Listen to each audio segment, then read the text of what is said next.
in order to set them up for success, remember, again, they're 8 years old. They never, formally trained before. This was their first session. So I wanted to make sure their first impression of working out was going to be a positive one.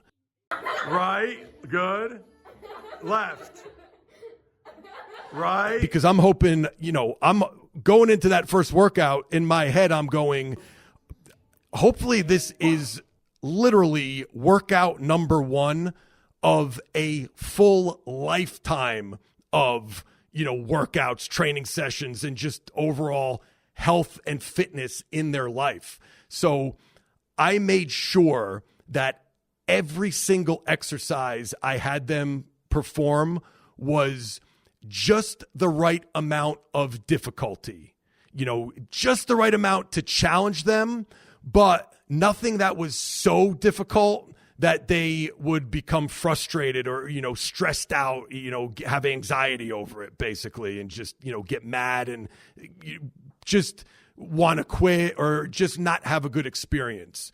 But then also you got to be careful. On the other hand, you don't want to make the workout too easy either.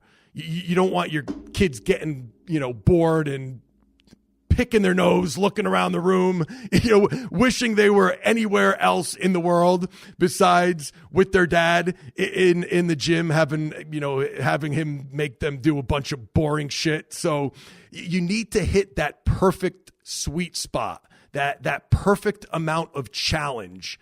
That's how training becomes addicting for kids. And when I say addicting, in a good way, that's how you build a lifelong relationship with the gym and training. You throw a young kid in, you sign them up for a gym membership at a young age, and you throw them too early into some advanced, super intense CrossFit class that's just way too much too soon for them. They're going to get frustrated regardless of the type of training they do. If it's too much too soon, they're going to get frustrated, discouraged. And then on top of that, besides the actual session, when it's done and over with and they're like, oh, I'm glad I got out of there, they wake up the next morning or the next couple of mornings still feeling like crap, sore as hell, which is going to be new to them. They're going to think they're injured. Everything hurts. They can't move. They can't even sit down and take a comfortable morning poop. That's certainly not the way to build a lifelong relationship with the gym and training. That's how you lose a kid forever, because again, like I said, you can't change that first impression. And that type of negative, painful first impression, it's going to scare a lot of young kids away. If you think I'm being over dramatic, if you're in your 20s, 30s, 40s or beyond, you forget when you're 8, 10, 11 years old, that's a critical time, both physically, but also maybe even more important, mentally. That first impression is just so important. So that's number 1. Before I got into the specifics, I wanted to make sure and just be clear. If you got young kids that you're going to introduce to the weight room for the first time, do everything you can to get them to associate the gym and training with being their happy place. When they think of going to the gym and lifting weights, those early memories should be enjoyable. Not saying they can't be tough and you're not going to challenge them, but you want them associating that time of their life with, building strength and confidence and looking good and feeling good and also having fun, bonding with their dad or their mom or their coach, et cetera, et cetera. So, man, if timestamp that last 4, 5, 6 minutes, however the hell I just went on that little rant, but that last couple minutes needs to be shared on Facebook, YouTube, Twitter, Instagram. that needs to get out there, because way too many trainers, coaches, even parents out there, they think, oh, little Johnny's coming to the gym with me, I'm going to kick his ass.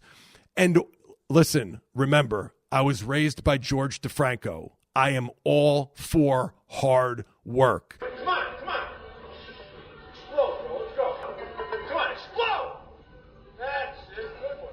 But as crazy as you might think my dad is, and those workouts were probably a little over the top, but I think I was a little different mentally. I was very mature. I matured early and wanted it like super bad. But I say that, and his workouts were brutal, but I was advanced for my age. So I started training seriously with him at, 11 years old, 12 years old, but I looked like I was 16, 17 years old. So while the workouts were crazy, and you see me leg pressing over 500 pounds. You gotta explode, bro. Come on. Hit it. Don't stop.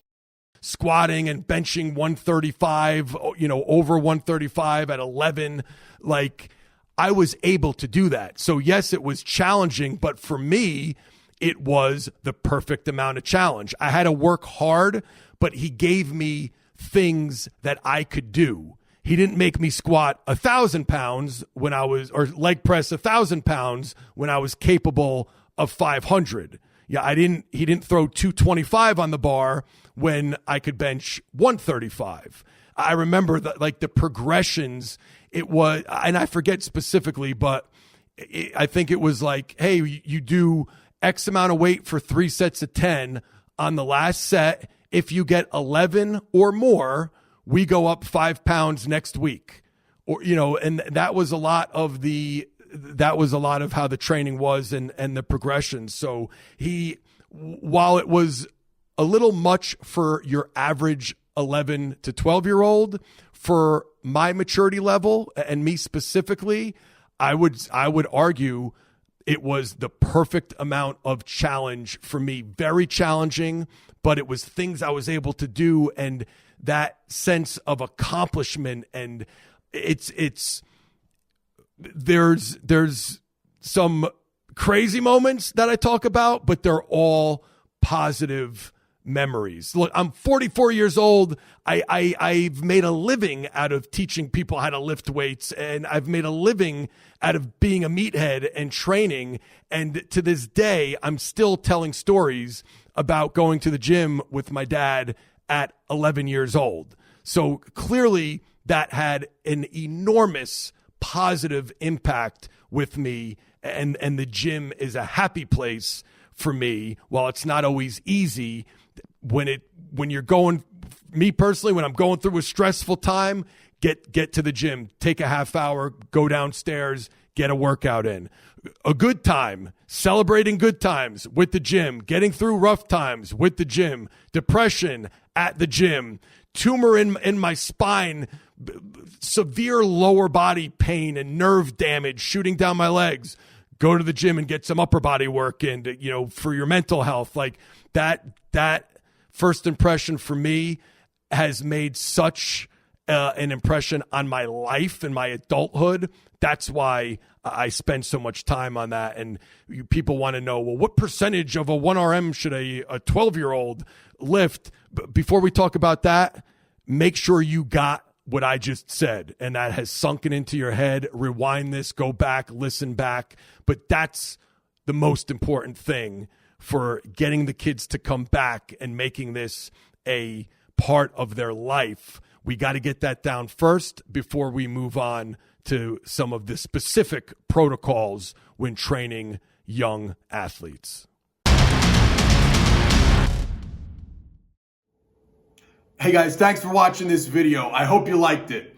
If you did, I would really appreciate it if you subscribe to this channel, as I am finally closing in on the 100,000 subscriber mark. I would love to reach that milestone as soon as possible so I could keep that momentum going into 2020, where I plan on posting a lot more content here on YouTube. So I don't want you guys to miss a thing. Make sure you subscribe. I think it's somewhere down around here, and I will talk to you in the next video. Thanks.